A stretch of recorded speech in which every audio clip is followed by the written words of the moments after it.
my third album. It's called The Capitalist Blues, and it's really different than a lot of the things that I've done before. The title, The Capitalist Blues, is me thinking about a lot of the psychological and emotional effects of living in a capitalist society. The stakes get higher. I've got the capitalist. It took me about 15 years to decide that I wasn't going to be a classical musician professionally. And more I'm realizing sort of the power of my voice in a way that is relatively new to me.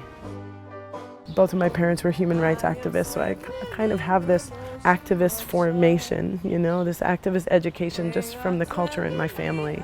And I think that that's something that has greatly affected my work. It's something that I think that the more that I embrace, the stronger I feel as an artist and the stronger of a statement I feel like I'm making. 1, 2, 3, 4, 1. Ba-bum, ba-bum, ba-bum, ba-bum. Come on, man. Yeah.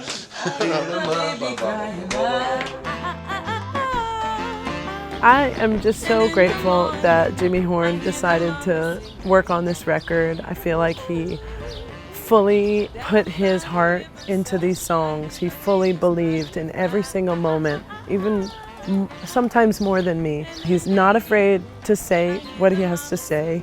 He's not afraid to dance if he needs to dance for you to get the right take, which like we had a few moments where I was like, I need you to dance over in the corner, like let's not make any eye contact, but like, you know, move in a way that like I feel the vibe of what I'm supposed to be singing or playing or whatever, you know?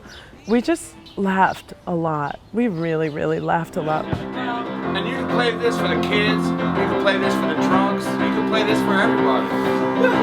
Like, I can't even believe I wrote this song.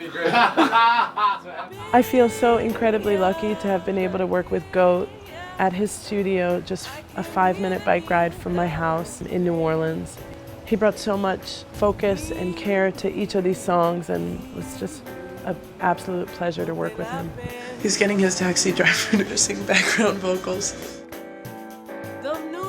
Bringing Jimmy into this project and being in New Orleans, we were able to work with musicians from the Haitian diaspora, Cajun and Zydeco musicians, some of the best jazz musicians in town, and of course my trio that I've been touring with the past couple of years. Our Lady of Grace, my voice may not have all the power it needs.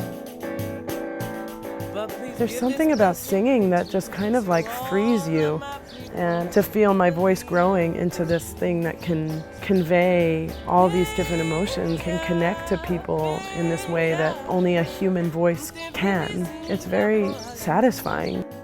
A lot of my work has been connecting, you know, what I've been learning about Haitian history and Louisiana history to these songs that I, you know, put on my records. And I feel like I'm just getting deeper and deeper into that, into the stories of people's lives, into the different moments of political upheaval or social upheaval. And that's something that has been really inspiring and impactful.